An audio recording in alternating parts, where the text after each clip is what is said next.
I need to get this out because I'm still processing what happened, and honestly, I don't know if I'm going crazy or if this is real life. Last Tuesday was our 10-year anniversary. 10 years of what I thought was a solid marriage. Turns out it was 10 years of me being the biggest fool on the planet. Let me back up. My name's David, I'm 34, and I thought I had it figured out. Good job in construction management. Nice house that I worked my ass off to buy. And Laura, my wife of 10 years. We met in college at a party thrown by mutual friends. She was studying marketing, I was doing engineering.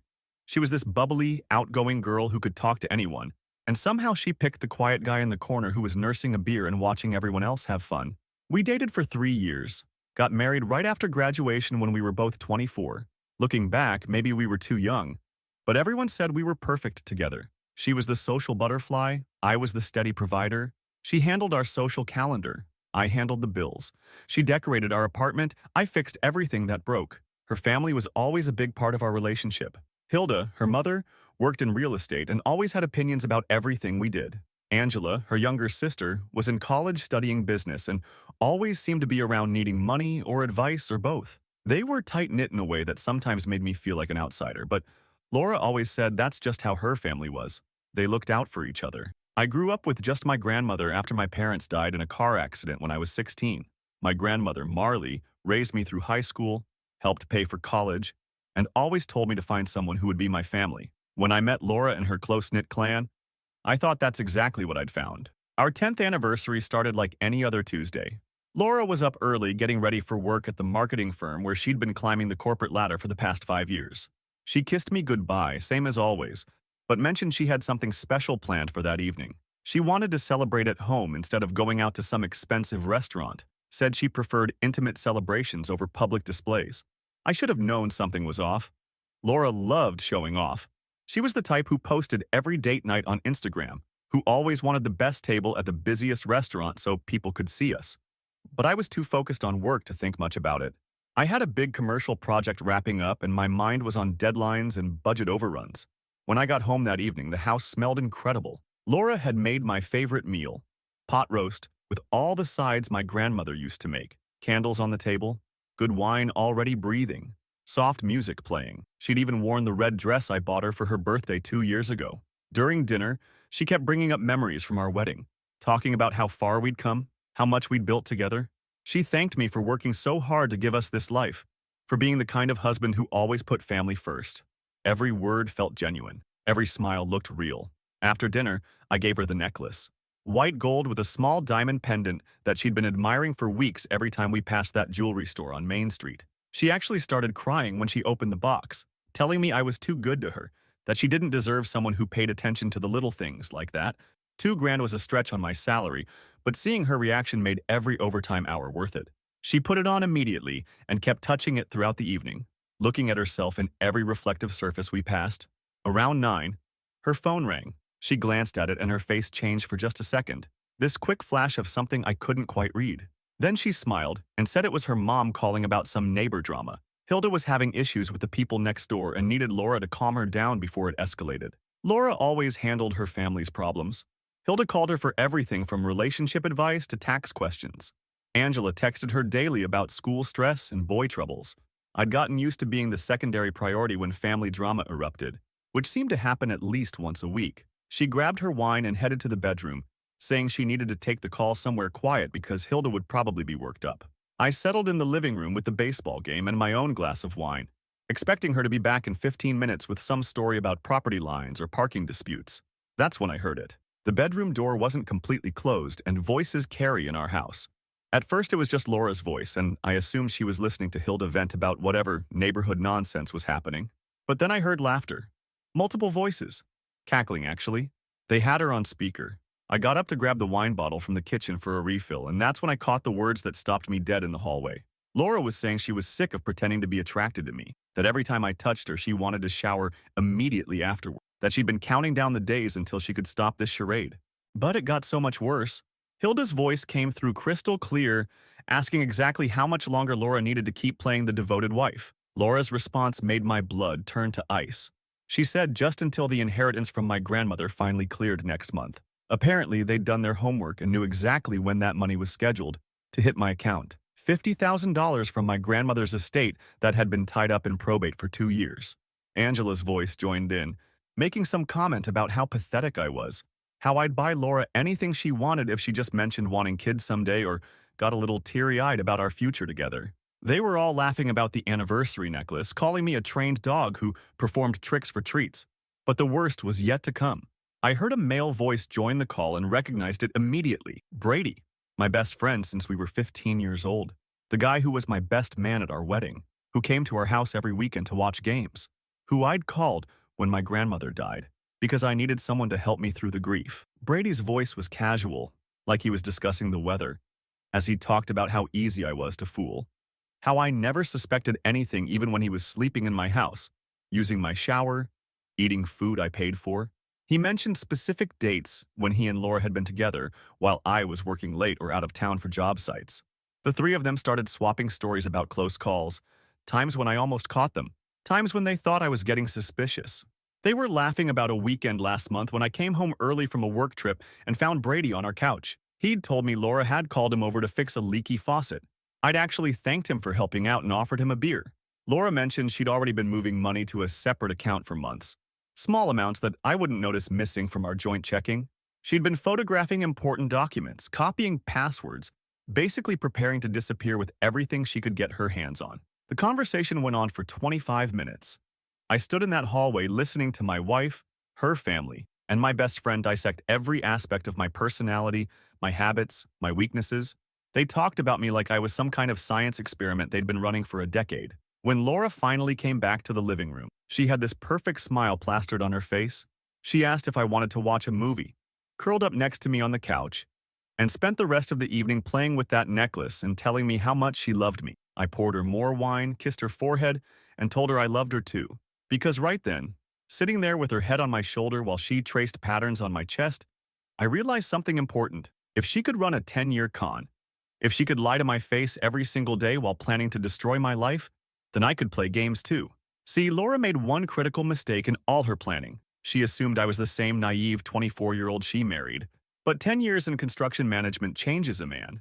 You learn how to read people, how to spot when subcontractors are trying to screw you over, how to protect yourself legally when deals go bad. You learn that the friendly handshake means nothing if you don't have everything in writing. More importantly, my grandmother didn't just leave me money when she died. She left me something far more valuable than $50,000. She left me her lawyer, a sharp old guy named Stetson who'd been handling her affairs for 30 years and had seen every kind of family drama you can imagine.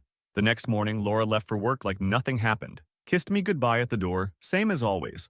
Soon as her car disappeared around the corner, I made a phone call to my grandmother's attorney. Turns out when you inherit money, you can put conditions on how it's distributed. You can also protect assets in ways that would surprise people who think they're smarter than you are.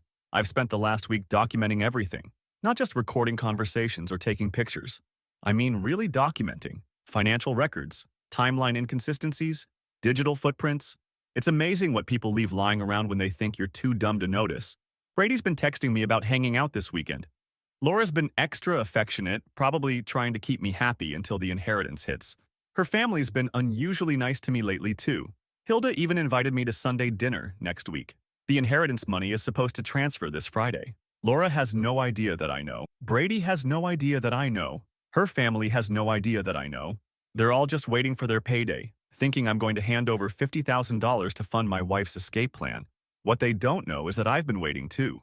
Waiting and planning and making sure that when this whole thing comes crashing down, I'm not the one left picking up the pieces. The money transfers Friday. Laura probably plans to file divorce papers the following week, but I've got some surprises planned first. I'll update you guys after everything goes down. This is going to get interesting. Update 1. The response to my last post was incredible. Shout out to everyone who said I should document everything and get a lawyer involved. You were absolutely right. Also, to the commenter who said Laura probably isn't as smart as she thinks she is, you called that one perfectly. It's been 5 days since I overheard that phone call. And let me tell you, living with someone who thinks you're an idiot while you're planning their downfall is surreal. Laura's been acting like the perfect wife, probably trying to keep me happy until the money transfers tomorrow. Brady's been texting me daily about hanging out this weekend. Hilda actually called me yesterday to chat about how proud she is to have me as a son-in-law. The level of performance they're all putting on would be impressive if it weren't so disgusting. But here's what they don't know. While they've been patting themselves on the back for running such a clever con, I've been 10 steps ahead of them. Remember how I mentioned my grandmother's lawyer? Well, Stetson turned out to be exactly the kind of sharp old bastard you want in your corner when someone's trying to screw you over. The morning after I overheard their little planning session, I called his office at 8 a.m. sharp. Told him I needed to discuss the inheritance and some concerns about asset protection. He cleared his schedule for that afternoon. When I walked into his office, Stetson took one look at my face and said I looked like a man with problems. So I told him everything. The whole sordid story, from the anniversary dinner to the phone call to my suspicions about what Laura had been planning. This guy listened to every word without interrupting, taking notes on a legal pad in handwriting that probably hadn't changed since 1975. When I finished, he leaned back in his chair and asked me one simple question. What did I want to accomplish here? That's when I realized I'd been thinking about this all wrong. I'd been focused on stopping Laura from taking my money, but Stetson made me see the bigger picture. This wasn't just about $50,000. This was about 10 years of lies, manipulation, and betrayal. This was about my best friend sleeping with my wife in my own house. This was about an entire family treating me like their personal ATM while laughing behind my back. Stetson explained that the inheritance came with certain legal protections I hadn't fully understood. My grandmother had been through her own messy family drama back in the day, and she'd structured things to prevent exactly the kind of situation Laura was trying to pull. The money couldn't just disappear into a joint account where Laura could access it. There were specific legal requirements about how inherited assets are treated in a marriage, especially when there are questions about the recipient's best interests. But more importantly, he started asking questions about our financial situation that made me realize just how deep this betrayal went. When he asked about our joint accounts, I mentioned that Laura handled most of our day-to-day banking since she was better with numbers. That's when he suggested we take a closer look at where our money had actually been going for the past few months. We spent 3 hours going through bank statements, credit card bills, and financial records.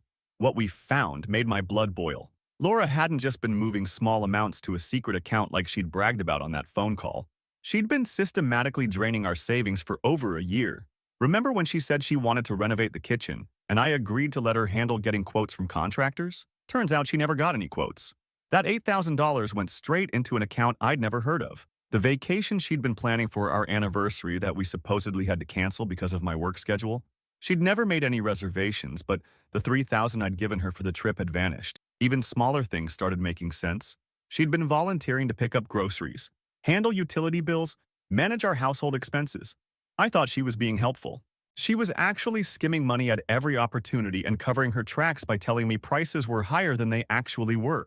Stetson calculated that she'd stolen nearly $15,000 over the past 18 months. Not enough to be immediately obvious, but enough to fund whatever escape plan she had cooking with Brady and her family. That's when he made a suggestion that honestly hadn't occurred to me. Instead of just protecting the inheritance money, why not go on the offensive? Laura had committed theft, fraud, and who knows what other financial crimes. Brady had been a willing participant in destroying my marriage. Hilda and Angela had been actively encouraging and planning the whole scheme. But here's the beautiful part. They thought they were dealing with the same trusting guy who'd been letting them walk all over him for years. They had no idea that I'd figured out their game, let alone that I was building a case against all of them. Stetson suggested we let them make the first move, let Laura file for divorce thinking she was going to get half of everything, including the inheritance. Let Brady think he was going to ride off into the sunset with my wife and my money. Let her family believe they'd successfully manipulated me for a decade without consequences. Because once they showed their hands, we'd be ready with evidence of theft, fraud, adultery, and conspiracy. Not only would Laura get nothing in the divorce, she'd likely face criminal charges. Brady could be sued for alienation of affection and conspiracy. Even Hilda and Angela could face charges for their role in planning and encouraging the scheme. The past few days have been the most surreal of my life. I've been playing the role of the oblivious husband while watching Laura perform her own act as the loving wife. She's been extra attentive, probably trying to make sure I don't get suspicious before the money transfers. She cooked my favorite meals, suggested we watch movies together, even initiated intimacy more than she has in months. Every time she touches me or tells me she loves me, I want to confront her right there. But Stetson made me promise to wait. The inheritance transfers tomorrow morning, and according to the timeline I overheard, Laura plans to file divorce papers early next week. He wants to catch her in the act of trying to claim rights to money she was never entitled to in the first place. Brady's been playing his role too. He texted me Wednesday asking if I wanted to grab beers this weekend to celebrate the inheritance coming through. Said he was excited for me and wanted to help me figure out how to invest it wisely. The audacity is breathtaking. Yesterday, Hilda called me out of nowhere to chat about family and how grateful she was that Laura had found such a good man. She went on for 20 minutes about how family loyalty was the most important thing in life, how blood was thicker than water, how she'd raised her daughters to always put family first. The irony was so thick I could barely keep from laughing. Angela texted me a long message about how she'd always looked up to me as the big brother she never had, how she hoped to find someone as dependable and generous as me someday. She even mentioned how she'd been telling all her friends about what a great husband I was and how lucky Laura was to have me. They're all laying it on so thick it would be comical if it weren't so calculated and cruel. But the hardest part is watching Laura. 10 years of marriage and I thought I knew this woman inside and out. Now I'm seeing her with completely different eyes. And it's terrifying how good she is at this. Every smile looks genuine. Every laugh sounds real. Every time she tells me she loves me, she looks me straight in the eye without a hint of deception. I keep thinking about our early years together, wondering how much of it was real and how much was performance. Did she ever actually love me? Or was I always just a mark? Was she planning this from the beginning, or did it develop over time? When did I stop being her husband and start being her target? The inheritance money transfers to my account tomorrow at 9 a.m. By tomorrow night, Laura will probably think she's won. She'll start making her move, probably suggesting we celebrate by opening a joint investment account or talking about some major purchase that requires access to the funds. But she has no idea that Stetson and I have spent the week building an airtight case against her and her whole family. Every stolen dollar traced and documented. Every lie cataloged and verified. Every conversation I overheard carefully noted and prepared for legal proceedings. The money transfers Friday morning. Laura makes her play Friday night or Saturday.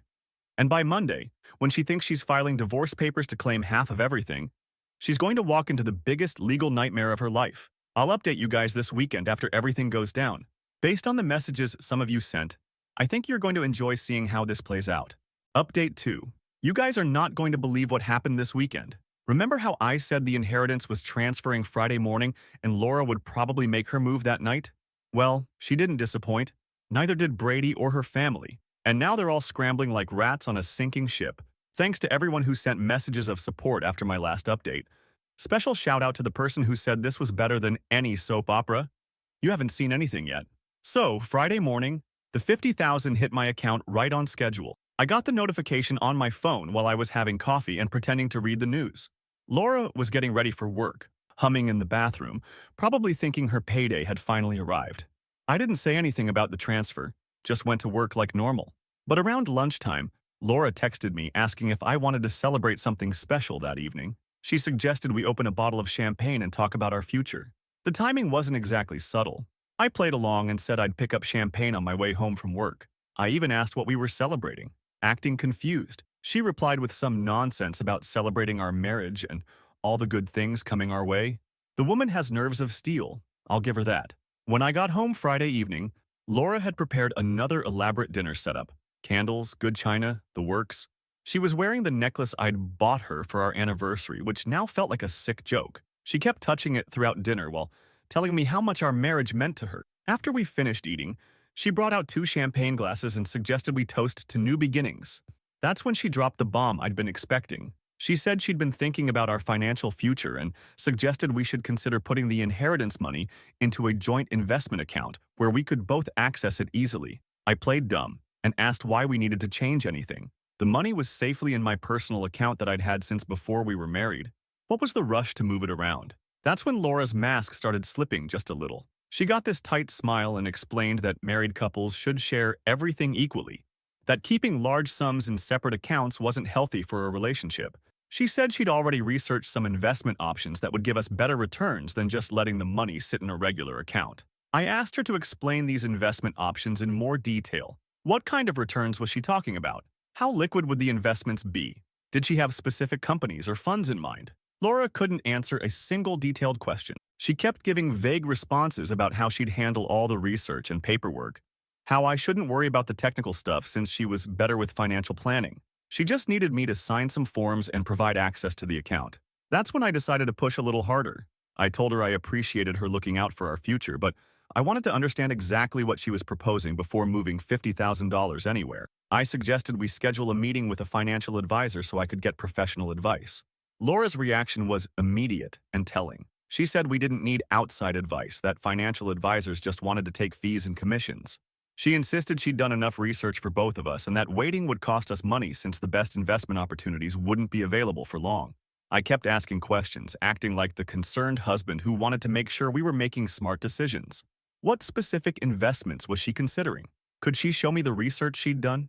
Did she have contact information for the investment companies she'd mentioned? The more I pressed for details, the more agitated Laura became. She started talking about trust and partnership, saying that a husband should be able to rely on his wife's judgment. She reminded me that she'd been handling our household finances successfully for years and had never steered us wrong before. Finally, I told her I needed some time to think about such a major financial decision. I said I wanted to sleep on it over the weekend and maybe we could revisit the conversation on Monday, after I'd had time to process everything. Laura did not take this well. She started arguing that opportunity costs were real, that every day we delayed was money lost.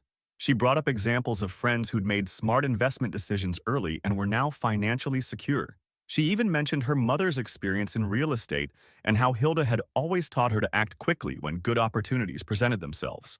The argument went on for over an hour. Laura used every manipulation tactic in the book. She appealed to my emotions, questioned my trust in her, brought up all the ways she'd supported me over the years. She reminded me of sacrifices she'd made, compromises she'd accepted, dreams she'd put on hold for our marriage. When emotional manipulation didn't work, she tried logic. She pulled up websites on her laptop showing investment returns and market trends. She had charts and graphs ready to go, which told me she'd been planning this presentation for a while. When logic failed, she went back to emotions. She got teary-eyed, talking about our future together, about the family we might want to start someday, about how this money could be the foundation for everything we'd dreamed of building together. I almost felt sorry for her. The performance was incredible. If I hadn't overheard that phone call, I probably would have signed whatever papers she put in front of me. But I held firm. I told her I needed the weekend to consider everything, and that rushing into major financial decisions wasn't my style. I reminded her that the money had been tied up in probate for 2 years, so a few more days of patience wouldn't hurt anything. Laura went to bed angry that night. She barely spoke to me Saturday morning, giving me the cold shoulder treatment that I now recognized as another manipulation tactic. But by Saturday afternoon, her attitude had changed completely. She started being overly affectionate again, probably thinking she needed to soften me up for another attempt. She suggested we invite Brady over for dinner Sunday night to celebrate the inheritance. Said it would be nice to share our good fortune with our closest friend. I agreed, curious to see how Brady would play his role in whatever they had planned. Sunday dinner was a masterclass in manipulation. Brady showed up with a bottle of expensive whiskey and spent the first hour congratulating me on the inheritance and asking about my plans for the money. He was playing the supportive best friend perfectly, asking all the right questions and offering thoughtful advice. About halfway through the evening, Brady casually mentioned that he'd been talking to a buddy who worked in financial planning. According to this mysterious friend, people who inherited large sums often made the mistake of letting the money sit idle instead of putting it to work immediately. Laura jumped on this opening like she'd been waiting for it. She started repeating the same arguments she'd made Friday night, but now she had Brady nodding along and reinforcing her points.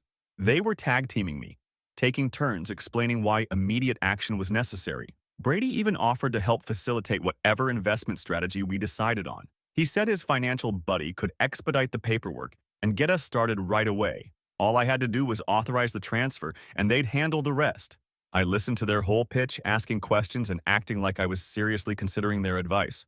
But inside, I was disgusted. These two people I'd trusted most in the world were sitting at my dinner table, drinking my whiskey, and trying to con me out of $50,000.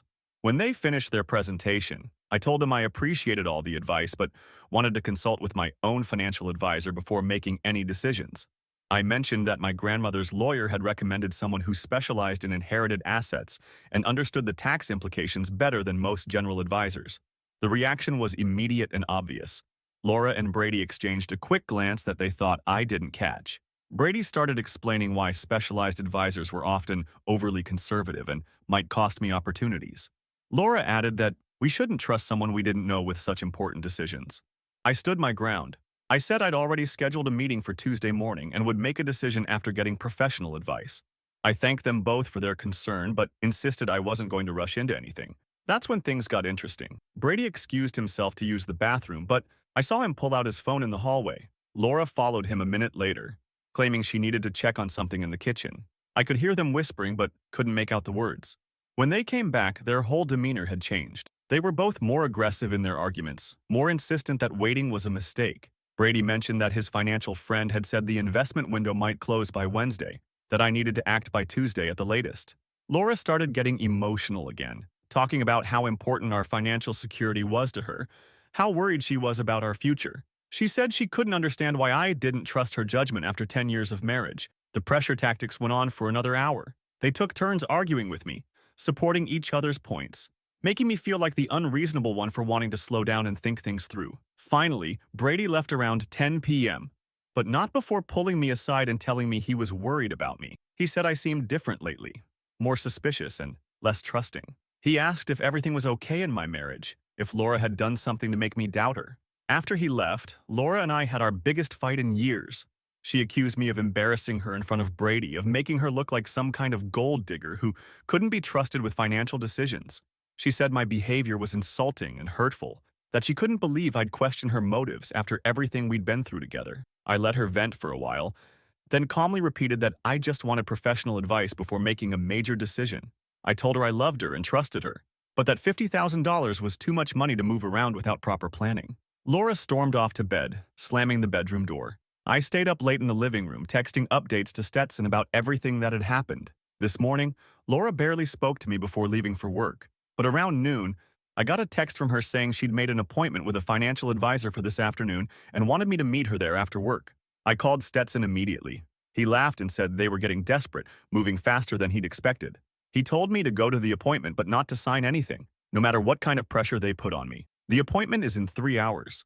Laura thinks she's backed me into a corner and I'll have to make a decision today. She has no idea that I've been documenting every conversation, every manipulation attempt, every lie. She especially has no idea that Stetson has been building a case against her for theft and fraud, or that Brady could face serious legal consequences for his role in all this.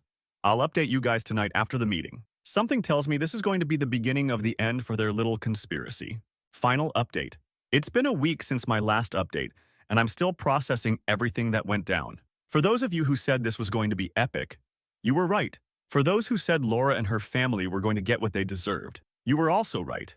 And for the person who predicted they'd all turn on each other when the walls came down, you called that one perfectly. The financial advisor meeting was exactly the trap I thought it would be. Laura had scheduled it with some guy she'd found who was basically running an investment scam. Stetson had warned me about these types, people who prey on individuals with sudden windfalls by promising unrealistic returns and charging huge upfront fees. I walked into that meeting with Laura acting like the supportive wife, but I could see the desperation in her eyes. She needed me to sign papers that day or her whole plan would fall apart. The advisor, some guy named Jared, had all the paperwork ready to go. All I had to do was authorize a transfer of $45,000 into his investment fund, keeping $5,000 as emergency cash. Laura sat there nodding along as Jared explained how this was a limited-time opportunity, how the fund was closing to new investors after that week. She kept shooting me meaningful looks and touching my arm, playing the role of the concerned wife who just wanted the best for our future. I let them finish their entire pitch, asked questions, acted interested, even praised Laura for doing such thorough research. Then I told them I needed to make a phone call before signing anything. I stepped outside and called Stetson. He was waiting in his car 2 blocks away, exactly as we'd planned. Within 5 minutes, he was walking into that office with a briefcase full of legal documents and the coldest expression I'd ever seen on a man's face. Laura's face went white when she saw him. Jared started asking who this was and why we'd brought another advisor to the meeting. That's when Stetson introduced himself as my legal counsel and announced that the meeting was being recorded for potential legal proceedings. Then Stetson opened his briefcase and started laying out documents on the table. Bank statements showing Laura's unauthorized transfers from our joint accounts. Copies of financial records proving she'd stolen nearly $15,000 over the past 18 months. Phone records showing the pattern of calls between Laura, Brady, Hilda, and Angela on the night I'd overheard their planning session. Laura tried to interrupt, claiming there had been some mistake, that she could explain everything. Stetson told her to remain silent while he finished presenting the evidence. Then she'd have her chance to respond. He laid out more documents, proof that Laura had opened secret accounts without my knowledge. evidence that she'd been researching divorce attorneys and asset protection strategies for months before the inheritance was even available, records showing she'd been moving money and preparing to disappear with Brady. Jared tried to leave at that point, claiming this was a personal matter that didn't concern him. Stetson informed him that as the proposed recipient of stolen funds, he was very much involved in a potential criminal matter. He advised Jared to remain seated and consider contacting his own attorney. Then Stetson turned to Laura and asked if she wanted to explain her actions before he contacted law enforcement about the theft and fraud charges he was prepared to file. Laura completely broke down. She started crying and apologizing, saying she never meant for things to go so far that she'd gotten caught up in a bad situation and didn't know how to get out of it. She claimed Brady had manipulated her into the affair, that her family had pressured her into the financial scheme. I asked her how long she'd been planning this. When did our marriage stop being real and start being a con game? Laura admitted the affair with Brady had been going on for 3 years, not just since our honeymoon like I'd originally heard. She said it started during a rough patch in our marriage when I was working long hours and she felt neglected. Brady had been supportive and understanding, and one thing led to another. As for the money, she claimed that was more recent. Her family had been having financial problems for the past year. Hilda was underwater on some real estate investments, and Angela had run up massive student loan debt. When they found out about my inheritance, they convinced Laura that I wouldn't miss some of the money if it was moved around carefully. I asked her about the conversation I'd overheard on our anniversary. Why had they been laughing about me, calling me pathetic, discussing how to drain me completely? Laura broke down even more at that point. She said her family had gotten carried away, that they'd started seeing me as an obstacle rather than a person. She claimed she'd tried to defend me during those conversations, but her mother and sister had convinced her I was too naive to handle financial decisions on my own. Stetson asked Laura if she was prepared to make full restitution for the stolen funds and cooperate with dissolving the marriage without claiming any rights to the inheritance or our other assets. He explained that criminal charges were still on the table, but her cooperation might influence how aggressively he pursued prosecution. Laura agreed immediately. She signed documents acknowledging the theft, waiving any claims to the inheritance, and agreeing to an uncontested divorce with me, keeping the house and all other major assets. She also signed statements detailing Brady's involvement in the affair and her family's role in planning the financial scheme. After we left that meeting, I felt like I could finally breathe again, but the story doesn't end there. That evening, I called Brady and told him we needed to talk. I suggested he come over for dinner so we could discuss some investment opportunities I'd been considering. He sounded excited, probably thinking Laura had successfully manipulated me into moving the money. When Brady arrived, I had Stetson waiting in the living room. Brady's face went through about 5 different expressions when he saw the lawyer sitting there with documents spread across my coffee table. I told Brady I knew about the affair, about his role in the financial planning, about every conversation and meeting he'd had with Laura and her family. I explained that Laura had already signed statements detailing his involvement and that he was facing potential civil suits for alienation of affection and conspiracy. Brady tried to deny everything at first, claiming Laura was lying to save herself. But when Stetson started reading back specific conversations and dates, Brady's story fell apart completely. He admitted to the affair, but claimed it was just physical, that he'd never had feelings for Laura and certainly hadn't been planning to run away with her. He said Laura had been the one pushing for more commitment, talking about leaving me and starting a new life together. As for the money, Brady claimed he'd just been offering friendly advice. He said he'd never intended to profit from any investment schemes and had no idea Laura was stealing from our joint accounts. Stetson informed Brady that his intentions were irrelevant. His actions had contributed to the destruction of my marriage and the attempted theft of my inheritance. He offered Brady the same choice he'd given Laura: cooperate fully and face only civil consequences, or fight the charges and risk criminal prosecution. Brady signed similar documents acknowledging his role in the affair and conspiracy, agreeing to stay away from both Laura and me, and waiving any claims that our friendship had given him rights to knowledge about my financial affairs. The next day, Stetson and I visited Hilda and Angela together. This was the conversation I'd been looking forward to the most, because these two had been the masterminds behind the whole operation. Hilda answered the door and immediately tried to act like nothing had happened. She invited us in for coffee, asked how I was handling the inheritance, mentioned how proud she was of Laura for being such a supportive wife during this windfall. Stetson let her finish her performance, then pulled out his briefcase again. He laid out the same documents he'd shown Laura and Brady, plus additional evidence showing Hilda and Angela's direct involvement in planning the scheme. He'd obtained phone records showing dozens of calls between the three women in the weeks leading up to the inheritance transfer. He had text messages Angela had sent to friends bragging about a family plan to come into money soon. He even had evidence of online searches Hilda had conducted about inheritance laws and divorce asset division. Both women tried to claim they'd just been offering emotional support to Laura during marital difficulties. They insisted they'd never encouraged her to steal money or deceive me in any way. Stetson asked them to explain the recorded conversation from our anniversary night, where they'd all laughed about manipulating me and discussed draining me financially. He played back portions of Laura's statement where she detailed specific advice and encouragement she'd received from both her mother and sister. Angela broke first.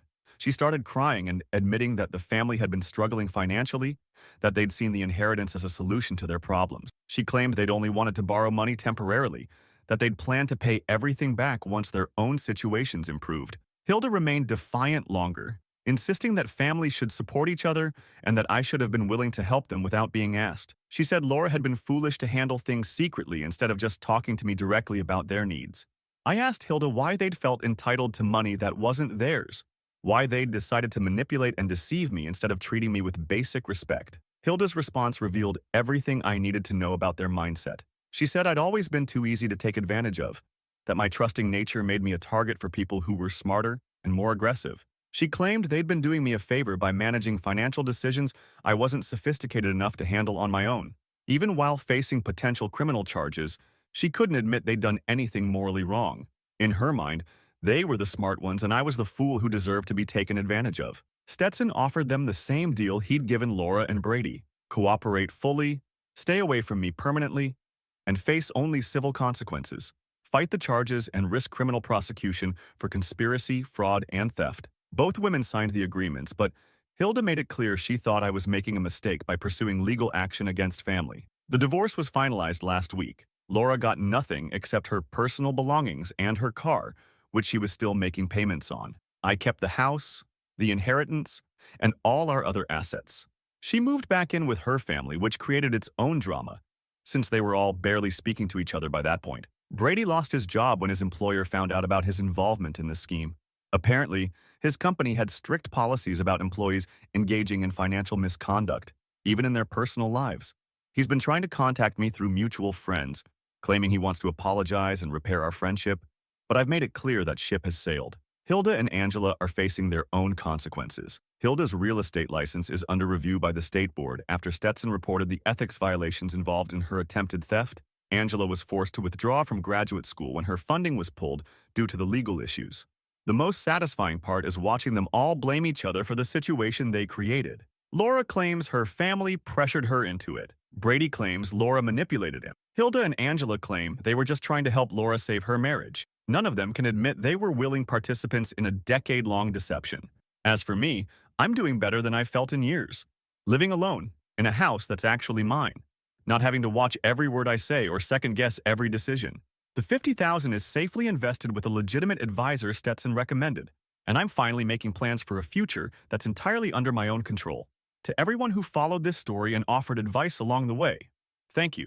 Your support meant more than you know. To those who said I should have seen the signs earlier, you were probably right, but I'm focusing on moving forward rather than dwelling on what I should have done differently. And to anyone who might be in a similar situation, trusting your instincts and getting proper legal advice early can save you from years of manipulation and betrayal. Don't let anyone convince you that wanting to protect yourself makes you paranoid or untrusting. The inheritance that Laura thought would fund her escape ended up funding her downfall instead. Sometimes justice actually does work out exactly the way it should.